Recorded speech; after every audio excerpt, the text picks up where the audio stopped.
All right. If you look at the volume of a prism on the formula chart, what does it say? The volume is, look at the formula chart. It's base times height. We have big B times H. That means we have area of the base times the height. Now, when you guys are working on the quiz or test, make sure you specify if it's capital B or lowercase b, because lowercase b means a simple base, one little length. So in this case, let's go ahead and write out what these mean. Capital B means area of the base. And then the H is the height that is perpendicular to the base.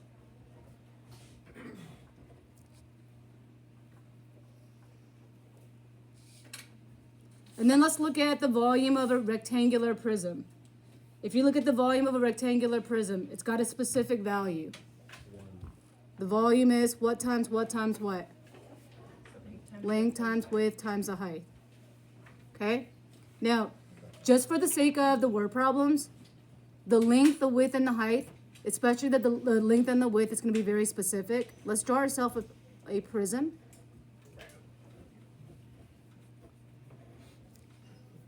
In the order that this is going to go into is the following.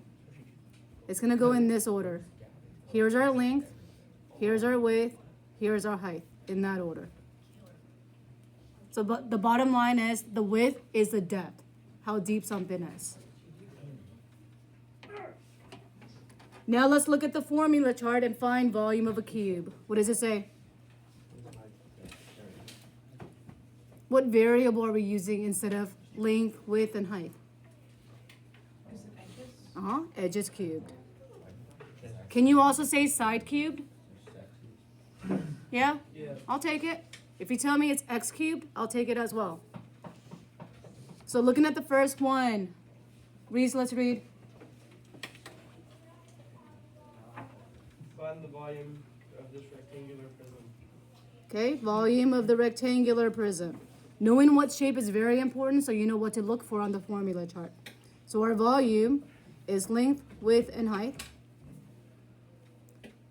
Does it matter which order I multiply? No. So if you want to write it from left to right or top to bottom, bottom to top, that's up to you. So I'm going to write 25 times 5 times 8. And there goes our computation that we need to do. Which is easier, or what would be a clever way to go about multiplying this? Just put a dollar into a calculator. Nope, non-calc. I would do 25 times 5. Could you do 5 times 8? I would do that. Okay, let's do that, because 40 gives us that 0, so why not? So let's write out 25 times 40. And let's do the math on the side. 25 times 40. Although I know 25 times 4 is already 100, right? But just because, let's go on to putting a placeholder. Because it's a 0, do I need to multiply everything by it? No, just a placeholder and move on to 4. 4 times 5 is how many? 20. 4 times 2 is 8 plus 2. So we have 1,000 centimeters cubed.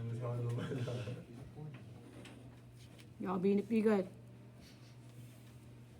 It's the same people every day. Okay, George, let's read the next piece. Now try this. Find the volume of a regular hexagonal prism.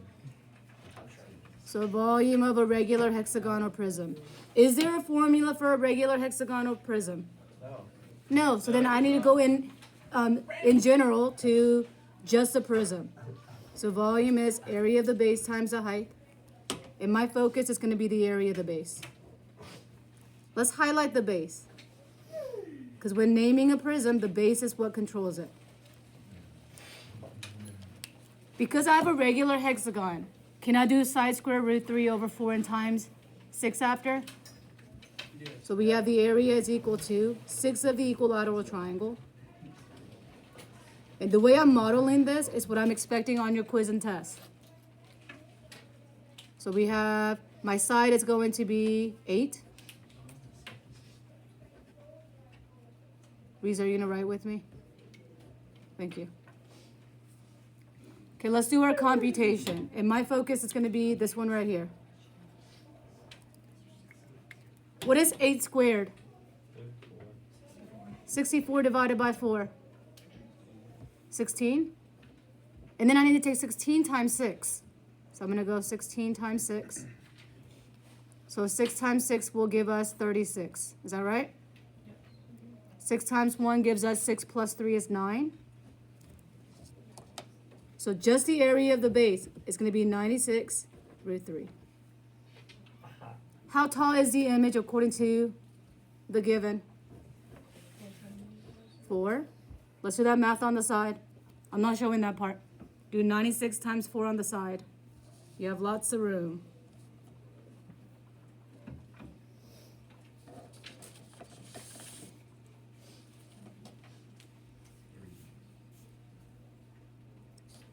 $300 something, I think I heard. 384. Radical 3 stays. Oh, then we have centimeters cubed.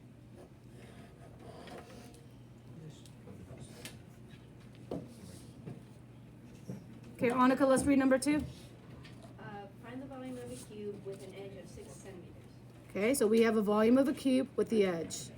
We know the formula for the volume was e to the power of what? 3. And we know e is going to be 6. 6 to the power of 3. Is it 18? No? So we have 6 times 6 is 36. Times 6. Do that part.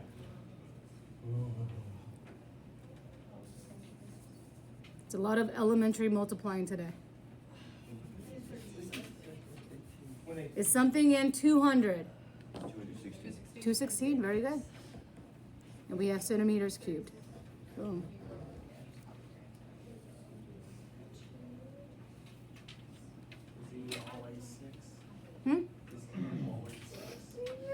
The E will be, if given, it's not always 6, it could be any other number. Yeah, they gave us the edge of. All right, Abby, let's read the next one. Find the volume of the oblique rectangular prism. Okay, what is different about this one than the rest of them? It's oblique. It ain't a thingy. It ain't a thingy, okay. So we have a rectangular prism. What does the formula say? Length times width times the height. Now, here's what's nice about the oblique.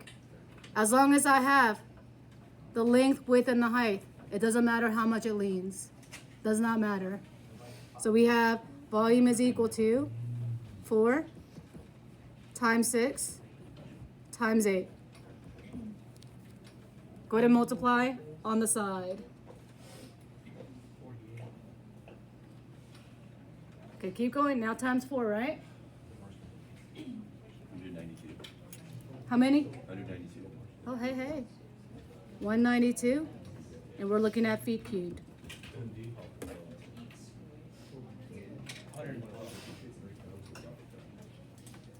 Okay, moving on to the back. So 192 feet cubed.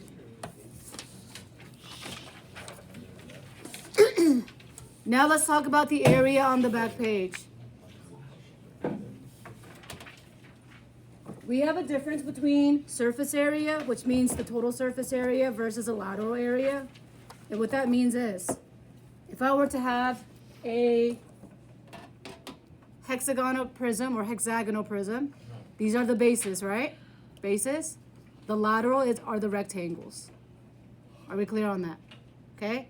So lateral simply means do not include the bases. So let's look at the formula chart and find lateral area of a right prism. What does it say? LA equals PH. Now P is capital, so let's put P is a perimeter of the base.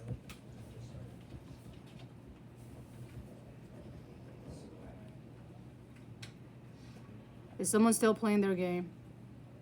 Dude, I'm gonna call you out, man. Stop it. Now for the total surface area, the only thing we're gonna add, how many bases were there in a prism? 2. So all I'm gonna do is keep the pH, and 2 times the area of the base. So it's almost like when you memorize a lateral area, you automatically memorize the surface area. There's either 1 or 2. All right, on the next one. Jet, let's read. Right triangular prism. So we're looking for the lateral area and surface area of what shape? What was it again, Jet? The right triangle. Right triangular prism. Does it matter if it says right or not? No. It just means my height is perpendicular. Let's emphasize the area of the base. So go ahead and highlight it. Shade it in, do whatever you need.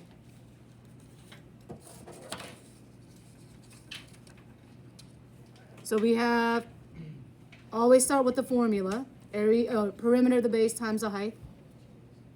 The perimeter for this one, if I add the 4, 3, and the 5, how many is it? 12. Let's find the area while we're at it. The area is base times height, 4 times 3 divided by 2. How many is that? 6. And I'm doing that because we're going to need the total surface area. So we have lateral area is equal to my perimeter is 12. The height, how tall is this image? 7. Very good. Go ahead and multiply that off to the side. I feel like that's doable without it. 7 times 10 is 70. 7 times 2 is 14. Together it must be 84. We've got a human calculator over here. No, his mom's a teacher. For surface area, let's write out the formula. She's hot. George. The phrase I said I wasn't going to say. I'm going to say it. I'm recording. 2 times the area of the base that we found a while ago. 2 times the 6. So we get 84 plus 12. We can do that mentally, right? 90 how many? 6. And centimeters squared, since we're looking at the area. Something is awkward about the next problem. Can someone point out what is different about the image on the next problem? It's like cattywampus. Is the base the square or the rectangle, or should it be the triangle? The orientation is off a little bit, so it should be the triangle. Because the bases in a prism must be identical and parallel to each other. Now it says we have an equilateral triangle, so let's go ahead and kind of focus on this guy right here. Since I know it says AB is 14, what must be my perimeter then? 42, very good. I know we have to find the area at some point, so let's go ahead and do that. So area is going to be side square root 3 over 4. So 14 square root 3 over 4. Let's do 14 times 14 somewhere on the side. You have room?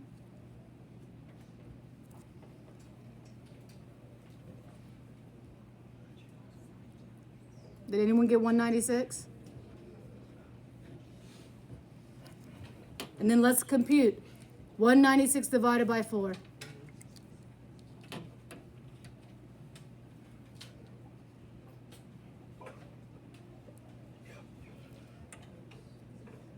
Frank, how many is 196 divided by 4? 4 goes into 19 at most how many times? 4. And then 9. Very good. 49 root 3. So let's go on to computing then. My lateral area is the perimeter of the base times the height. The perimeter of the base that we found a while ago was 42. How tall is this image that is connecting the two bases? 20. They gave it to us, 20. The height is always connecting the bases. Now this should be pretty easy. What's 42 times 2? 84, and then put in a 0. So we have meters squared. For total surface area, ooh, did I write lateral area on every one of them? Yeah. I meant to write SA. That is so silly. Oh, stop it. So we know all this was 840, so let's just write 840. unless you want to do all that math again. We know the area of the base that we found a while ago was 49 root 3. Here's something that's unique about this one. Because one part has a radical and then the other part does not, it's going to look like more of an expression. So I would say 840 plus, what is 49 times 2?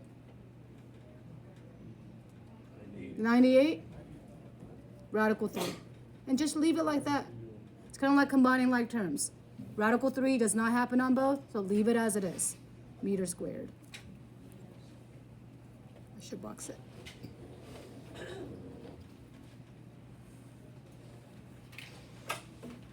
All right, now let's look at the cubes. For the cubes, what does it say for the lateral area of a cube? 4 e squared. Does it make sense that it's 4? There's 4 sides, okay? So let's write out lateral area is equal to 4e squared.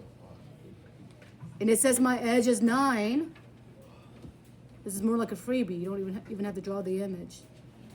What is 9 squared? 81. And let's do 81 times 4 on the side.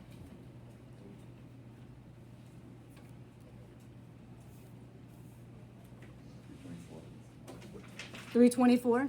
That is correct. And we're looking at inches squared.